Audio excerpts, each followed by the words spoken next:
دانش شریل focus کے ساتھ حاضر ہے. چند اہم باتیں ہیں آپ کے سامنے رکھنا چاہتا ہوں، فیصلہ آپ کریں. ہمارا فرض ہے کہ کوئی اہم انفارمیشن سامنے آئے تو آپ کے سامنے لے کر آئیں. دیکھیں، ایک بات تو طے ہے کہ سب سے اہم ہمارا دین ہے، دین اسلام ہے، اور اس کے بعد ہمارا ملک اپنا پاکستان ہے، اور اس کے بعد کوئی ادارے آتے ہیں، کوئی شخصیت آتی ہیں. لیکن اگر ہمارے مفادات اپنے اسلام کے مفادات سے بھی بالا تر ہو جائیں، ہمارے مفادات پاکستان کے مفادات سے بھی بالا تر ہو جائیں، ہمارے مفادات اپنے ادارے کے مفادات سے بھی بالا تر ہو جائیں، تو پھر وہ یقیناً ذاتی مفاد ہوتا ہے یا بین الاقوامی مفادات کے تحت اپنے مفادات حاصل کر کے ان کے ایجنڈے کو تقویت دینا ہوتا ہے. دیکھیے، 73 سال ہو گیا اس ملک کو، اور اس ملک نے بہت سی تکلیف برداشت کی ہے، بہت سی سازشیں ہوئی ہیں، آپ کے سامنے ہے. بہت سی سازشیں کامیاب بھی ہو گئیں، پاکستان 2 لاکھ بھی ہو گیا.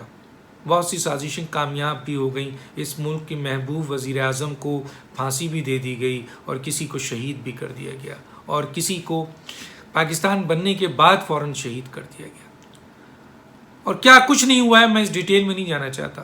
آج 3 سال میں جو موجودہ پی ٹی آئی کی حکومت ہے، یہ کون سے ایجنڈے پہ کام کر رہی ہے؟ اس کا کیا ایجنڈا ہے، اور یہ کیوں کر رہی ہے؟ کیا یہ الیکٹڈ حکومت ہے؟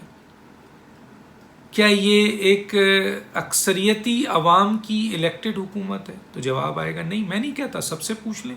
کوئی بندہ ایک آ کے سوائے پی ٹی آئی کے اپنے لوگ مانتے ہیں، سب جانتے ہیں کہ جی 70 لاکھ ووٹ جو ہے ان کے کھاتے میں ڈالا گیا. 70 lakh vote R T S کا وہ بند کر کے 70 لاکھ ووٹ ڈالا گیا ہے. کچھ لوگوں کا خیال ہے 40 کی قریب سیٹیں ان کو دی گئیں، اور تب بھی ان کی حکومت نہیں بنی تھی. تو اس کے بعد باپ بنائی گئی، اور پھر متحدہ قومی موومنٹ کے لوگوں کو فائلیں دکھائی گئیں، اور پی ایم ایل کیو کو ملایا گیا، اور دوسری جماعتوں کو ملایا گیا. پھر جا کے یہ وزیر اعظم بنے، وہ بھی صرف 7 ووٹ سے اوپر. تو کیا ایک ایسے وزیر اعظم کو، ایک اقلیتی وزیر اعظم کو، جس کے پاس اختیار ہے کہ وہ پاکستان کے اہم ترین نیشنل ایشوز کے اوپر فیصلے کرے یا بات کرے؟ شاید میری بات سے پی ٹی آئی والوں کو، بہت سے لوگوں کو تکلیف ہوگی، لیکن یہ سوال تو بنتا ہے. اور سوال یہ بنتا ہے کہ آخر آپ کی کابینہ میں جو اپروو کرنے والے لوگ ہیں وہ پی ٹی آئی کے الیکٹڈ لوگ کیوں نہیں ہیں؟ کیونکہ پی ٹی آئی بھی ایک سیاسی تنظیم رہی، اس پہ جدوجہد کیا انہوں نے. حالانکہ عمران خان کو تو باضابطہ ایک پلانٹڈ کہا یہ جاتا ہے. جس طریقے سے اگر آپ حکیم سعید صاحب کی کتاب پڑھ لیں، ڈاکٹر اسرار احمد کی بات سن لیں، جنرل حمید گل کی سٹیٹمنٹ سن لیں، اور جو باہر کے جو رپورٹرز ہیں، باہر کے جو آپ کے ریجن کے ڈائریکٹرز ہیں جنہوں نے اخبارات میں لکھا ہے، اس سے تو پتہ چلتا ہے کہ عمران خان صاحب کو پک کر لیا گیا تھا. بہرحال تو عمران خان صاحب اس ملک کے وزیر اعظم ہیں. ان کی کابینہ میں کون لوگ ہیں؟ کیا پی ٹی آئی کے الیکٹڈ لوگ ہیں؟ ذرا دیکھیں نا تعداد کتنی ہے، کون لوگ ہیں یہ. اگر الیکٹڈ لوگ ہوتے تو شاید پی ٹی آئی کابینہ میں ملک کے خلاف قومی ایشوز کے اوپر فیصلے نہیں کر پاتی. لیکن ان کے ساتھ وہ لوگ ہیں جو پیراشوٹر ہیں، جو لوٹے ہیں، جن کی کوئی حیثیت نہیں ہے عوام میں کسی بھی جگہ پر. تو ان کو یہ حکومت مل گئی ہے، ان کو وزارت مل گئی ہے، تو یہ ان سے جو چاہو ٹھپے لگا لو، جو چاہے ٹھپے لگا لو. ملک بیچنا ہے بیچ دو، ٹھپے لگا لو، جو چاہے کر لو. تو یہ کابینہ تو ایسی ہے. بہت سے ایسے تو ہیں وہ کسی ایجنڈے کے تحت اس کابینہ کا حصہ بنے. بہت تو ایسے ہیں بقول ان کے منسٹر کے، میں نہیں کہہ رہا، پی ٹی آئی کے ایک اہم منسٹر، وہ کہتے ہیں کہ بہت سے ایسے لوگ ہیں جن کو سیکیورٹی کلیئرنس نہیں ملی ہے، عمران خان نے ان کو لگا دیا ہے. تو عمران خان صاحب کے دور میں کیا ہوا ہے؟ معیشت دے دی گئی آئی ایم ایف کو، ٹوٹل معیشت آئی ایم ایف ڈکٹیٹ کرتی ہے. اسٹیٹ بینک آف پاکستان دے دیا گیا، گروی کر دیا گیا. کس کو دے دیا گیا؟ ورلڈ بینک کو دے دیا گیا. اس کے بعد آئیے آپ نے اور کیا کیا. آپ نے دیکھیں قرضے اتنے لے کے ایکسٹرنل ڈیٹ 118 بلین پہ پہنچا دیا ہے. اس کے بعد کیا کیا آپ نے؟ آپ دیکھیں آپ کا وہ ہے ڈالرز ہے وہ پھر بڑھتا ہے، نیچے اتارتے ہیں، پھر بڑھ رہا ہے، 160 پہنچ چکا ہے، اور کہا یہ جا رہا ہے کہ کچھ لوگ جب لوز کریں گے تو یہ 200 سے اوپر چلا جائے گا. مہنگائی، غربت، بے روزگاری آپ نے آسمان پہ پہنچا دیا، کرائم ریٹس کہاں بڑھ چکے ہیں آپ دیکھ لیجئے. تو یہ تو سی پیک بند ہو گیا. 2016 سے اب تک 9 کمرشل زون بن جانے چاہیے تھے، ایک کمرشل زون بھی نہیں بنائے. اور یہی سی پیک تو ایندھن تھا پاکستان کا، اور پوری دنیا کو پتہ ہے کہ سی پیک کو کس کے کہنے پہ کس نے بند کیا ہے. اور ایران کو 400 ارب دے دیا چین نے، آپ کو تو 42 ارب تھا، تو آپ نے اس کا بھی کام تمام کر دیا. اس کے بعد کشمیر، سکوت کشمیر آپ کے دور میں ہو گیا. اور یہ بھی لوگ کہتے ہیں کہ یہ پلانٹڈ تھا. یہ اس ملاقات کے بعد آپ کو کہا گیا تھا جس پہ آپ نے کہا تھا کہ ورلڈ کپ میں جیت کے آیا ہوں. آج بھی مریم نواز صاحبہ یہ سوال اٹھا رہی ہیں، بلاول بھٹو صاحب اٹھا رہے ہیں، مختلف سیاسی لوگ، اینالسٹ اٹھا رہے ہیں کہ آخر وہ ورلڈ کپ کیا تھا، بتا دینا. اس ورلڈ کپ کو تو پتہ ہے ہمیں کہ آپ اتنے پیسہ جیتے تھے، یہ ورلڈ کپ جیتے تھے، اس میں یہ جیتے تھے، فلاں جیتے تھے. اس میں کیا جیتا ہے؟ اس میں تو ٹوٹل آپ نے ہار گیا. ٹرمپ بھی چلا گیا، آپ نے وہ تمام وعدے پورے کیے جو لوگ کہہ رہے ہیں. سکوت کشمیر پہ کہا گیا تھا کہ جی بھارت لے جائے گا، آپ نے صرف تھوڑا سا شور مچانا ہے اور کچھ نہیں کرنا. اور آپ نے کہا بھی پارلیمنٹ میں کیا میں ان سے جنگ کر لوں، اور 2 منٹ کی ہم خاموشی کریں گے اس میں. بتاؤ، سکوت کشمیر ہو گیا، شہرک کٹ گئی پاکستان کی، جس کے بارے میں قائد اعظم نے کہا تھا کہ یہ شہرک ہے. ان لوگوں کو، ان ماؤں بہنوں بیٹیوں نے جنہوں نے کشمیر کو پاکستان سے جوڑنے کے لیے لاکھوں کی تعداد میں قربانیاں دی، اپنی عصمت دری کی، آپ نے خاموشی کر کے مودی کو لے جانے دیا. اور اب ایک بہت بڑی سازش اور ہونے والی ہے. آپ نے فاٹا کو، اس کی حیثیت کو تبدیل کر دیا. گلگت بلتستان پہ آپ اپنی حکومت لے آئے ہیں، وہاں پہ بھی آپ نے کام کرنا ہے. اب آپ کشمیر کے اوپر جہاں آپ کی مقبولیت نہیں ہے، جہاں آپ جو ہیں وہ آپ کے ووٹرز نہیں ہیں اور آپ کی کوئی کارکردگی نہیں ہے، اور وہ وہاں پر آپ، جبکہ وہاں پہ آپ بدنام ہیں، بہت بڑے الزامات آپ پہ آ رہے ہیں، وہاں کی سیاسی جماعتیں لگا رہی ہیں کہ آپ کا نام لیا جا رہا ہے کشمیر کے سودے پہ، کشمیر فروش پہ. وہاں اب یہ بات بھی آ رہی ہے کہ آپ کو 2/3 میجورٹی دلوا کر، پی ٹی آئی کو 2/3 میجورٹی دلوا کر، لوٹوں کو، پیراشوٹرز کو ادھر ادھر سے پکڑ کر کابینہ بنا کر آپ کشمیر کو صوبے کا اعلان کر دیں کہ بھائی صوبہ ادھر آ جاؤ. اس کا مطلب ہے وہ کشمیر گیا تمہاری طرف، یہ کشمیر ہماری طرف آ گیا، اب لڑائی ختم. یہ کتنا بڑا خطرناک کام آپ کرنے آئی. میں نہیں کہہ رہا، آپ مریم نواز صاحبہ کی جلسے میں دیکھیے، وہاں یہ نعرے لگ رہے ہیں. آپ بلاول صاحب بھٹو کے جلسے میں دیکھیے، وہاں نعرے لگ رہے ہیں. وہاں نعرے لگ رہے ہیں، کیا نعرے لگ رہے ہیں؟ تاجدار ختم نبوت، تاجدار ختم نبوت، جس کے خلاف سازش ہوئی تھی آپ کے دور میں. یہ وقت بتائے گا، جب آپ کی حکومت ہٹے گی تو پتہ چلے گا کتنی سازش ہوئی تھی. اور لوگ بتائیں گے، اور سرکاری لوگ بتائیں گے کہ کتنی بڑی سازش ہوئی تھی، لیکن نہیں کر سکے کیونکہ آپ کے ٹی ایل پی جیسے تحریک لبیک پاکستان، اور یہ تو ہر جے یو آئی جیسے لوگ، اور پارلیمنٹ میں لوگ تو، اور پی ٹی آئی کے لوگ اپنے جو محبت کرتے ہیں نبی صلی اللہ علیہ وسلم سے، وہ کیسے ہونے؟ پاکستان کے لوگ تو کٹ مریں گے.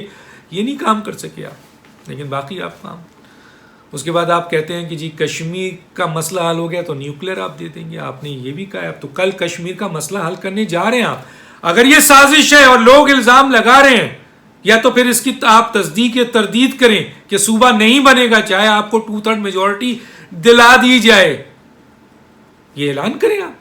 ورنہ تو لوگ کہہ رہے ہیں کہ 2/3 میجورٹی اس لیے دلائی جا رہی ہے، یہاں لوگوں کو پکڑ پکڑ کر آپ کے پاس اس لیے لایا جا رہا ہے، پیسے بانٹے جا رہے ہیں، دباؤ ڈالا جا رہا ہے کہ ایک 2/3 میجورٹی دے کر، اور آپ کی کابینہ میں پاکستان کے جیسے کابینہ لوٹوں کی اور آپ کے ایسے لوگوں کی جو پیراشوٹرز ہیں، جو بنائے ہوئے لوگ ہیں، جو اصل میں عوامی نمائندے نہیں ہیں. کیونکہ اصل میں عوامی نمائندے پی ٹی آئی کے بھی اگر ہوتے کابینہ میں تو ایسے فیصلے آپ نہیں کر پاتے، کیونکہ ان کو عوام میں جانا ہے، ووٹ لینا ہے، کل عوام نے ان سے پوچھنا ہے.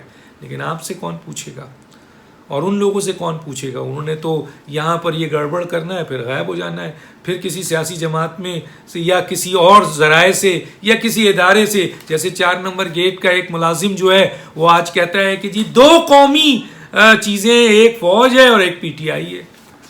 تو اس سے یہ پوچھیں کہ جس 7 سال دفعہ آپ جو اس قول آپ کے کہ جی میں الیکٹ ہوا تھا، تو وہ آپ غیر قومی جماعت سے الیکٹ ہوئے تھے. 7 دفعہ آپ الیکٹ ہوئے ہیں تو 8ویں دفعہ الیکٹ ہیں. کیسی باتیں کرتے ہیں یہ لوگ، شرم نہیں آتی ان کو. ایک جماعت سے 7 دفعہ یہ الیکٹ ہوا ہے تو وہ قومی جماعت نہیں تھی. یہ تو کہتے ہیں وہ قومی جماعت نہیں تھی، وہ لوٹوں کی جماعت تھی، وہ چھوٹی جماعت تھی، ریجنل جماعت تھی. کہہ دیں نا. کس قسم کے لوگ ہیں، ایک اقتدار کے لیے اپنی حیثیت کو زیرو کر لیتے ہیں. کہتے ہیں فوج تو قومی ہے بھائی، 22 کروڑ عوام اس کے پیچھے کھڑی رہتی ہے. آپ نے اس کو منقسم کیا، آپ نے اس کو متنازع بنایا. فوج آج تک منقسم نہیں ہوئی تھی جو آپ نے کیا ہے. آپ نے فوج کو متنازع بنا دیا. آج فوج منقسم ہے.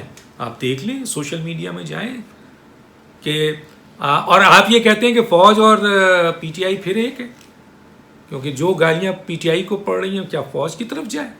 جو اختلافات لوگ پی ٹی آئی کے، جو نااہلیت کی بنیاد پر لائبلٹیز بن گئی ہے پی ٹی آئی، اس کی بنیاد پر وہ ساری ذمہ داری فوج پہ ڈالی جائے. جو آپ کہتے ہیں فوج اور پی ٹی آئی ایک ہے. فوج تو پاکستان کی ہے، فوج قانون کی ہے، آئین کی ہے. جو حکومت میں ہوگا اس کو سپورٹ کرے گی، قانون کے دائرے میں، آئین کے دائرے میں. یہ اس کا اختیار ہے. تو آپ کی کہاں سے ہو گئی؟ سوال یہ پیدا ہوتا ہے کہ یہ چیز بھی دیکھیے کہ آج کشمیر کا کیا حال ہے. کشمیر میں پی ٹی آئی کے نام لینے والا کوئی نہیں ہے. معلوم کریں، جوڑ توڑ طاقت، پیسے کھلا کے بانٹے جا رہے ہیں، 500 روپے، 1000 روپے نوٹ، پھر بھی وہاں عوام آپ کو نہیں مل رہی. اور دوسری طرف دیکھیں بلاول بھٹو کے جلسے کو دیکھیں، مریم نواز صاحبہ کے جلسے کو دیکھیں، اس بیٹے کو دیکھیں جس کی ماں کو چھین لیا اس پاکستان نے، جس کے نانا کو چھین لیا پاکستان نے، پاکستان کے اندر لوگوں نے. وہ کھڑا ہو کے اپنی نانا اور اپنی ماں کی اس آزاد کشمیر کی بنیاد پر وہاں کے عوام کو مخاطب کر رہا ہے. ایک نہتی عورت مریم نواز، جس کو آپ نے جیل میں ڈالا، ڈیتھ سیل میں ڈالا، دھمکیاں دیں، کسی نے کہا کہ ہم اس کو ختم کر دیں گے، مار دیں گے، دھمکیاں بھی دی گئیں، گالیاں، سزا، ان کے والد صاحب کو سزا، حکومت سے اتار کر سزا، اور یہ پتہ چل گیا کہ کس بنیاد پہ سزا دی گئی ہے، اور یہ ساری چیزیں سامنے آ گئی ہیں. اس کے بعد چچا کو ان کے جناب جیل، کزن کو جیل، پوری پارٹی کے اہم ترین لوگوں کو جیل. پوری پارٹی یہ کہا گیا کہ اب تو نون لیگ ختم، اب تو میاں نواز شریف صاحب کا کوئی نام نہیں لے گا. میں ان کا نمائندہ نہیں ہوں لیکن حقائق بولوں گا. تو اب سوال کیا ہے؟ آپ دیکھیں نا آزاد، یہاں پر مریم نواز اتری تو تاریخ بدل دی. اس نے ضمنی انتخابات جیت لیا، سارے ضمنی انتخابات جیت لیے تینوں صوبوں میں. اور آزاد کشمیر میں اتری ہے تو کوئی جلسہ ان کا ناکام نہیں ہے، سب جلسے کامیاب ترین جلسے ہو رہے ہیں. اور وہاں نعرے کیا لگ رہے ہیں؟ تاجدار ختم نبوت. وہاں نعرے لگ رہے ہیں وزیر اعظم نواز شریف، وزیر اعظم مریم نواز. وہاں نعرے لگ رہے ہیں بلاول بھٹو وزیر اعظم. وہاں نعرے لگ رہے ہیں جی اے بھٹو. وہاں نعرے لگ رہے ہیں آپ کے صوبہ نہیں بننے دیں گے. وہاں نعرے لگ رہے ہیں عمران خان صاحب کشمیر فروش، عمران خان صاحب نے کشمیر کا سودا کر دیا. یہ نعرے لگ رہے ہیں. میرے منہ سے سنیں گے تو برا نہ مانیں، یہ آپ نعرے معلوم کریں، یہ سارے نعرے لگ رہے ہیں.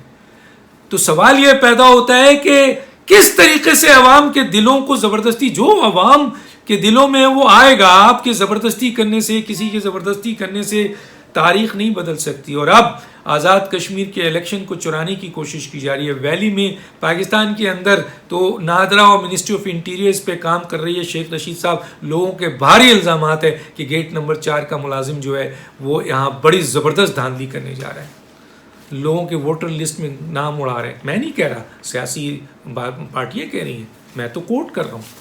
دوسری طرف آزاد کشمیر کے الیکشن کو بھی چھیننے کی کوشش کر رہی ہے. بار بار مریم نواز صاحبہ کہہ رہی ہیں، بلاول کہہ رہے ہیں، وہاں کے لیڈرز کہہ رہے ہیں، وہاں کے وزیر اعظم کہہ رہے ہیں. تو اگر آزاد کشمیر کے الیکشن کو اس طرح چھین کر 2/3 دے کر، جس طرح پاکستان میں 70 لاکھ دیا گیا تھا یہاں پہ بھی دیا گیا، جس طرح گلگت بلتستان میں دیا گیا، یہ ایک بہت خطرناک بات ہوگی۔ کسی صورت میں آزاد کشمیر کے لوگ اپنے مقبوضہ کشمیر کو نہیں چھوڑیں گے، کبھی صوبہ نہیں بننے دیں گے۔ یہ وہاں کے لوگوں کا عزم ہے، اعلان ہے، اور اگر آپ نے ایسی کوئی کشش کرنے کی کوشش کی تو یہ بہت خطرناک ہوگا، یہ سول وار ہوگا جو نامناسب۔ ڈاکٹر دانش کو یاد دیجیے۔ اللہ حافظ۔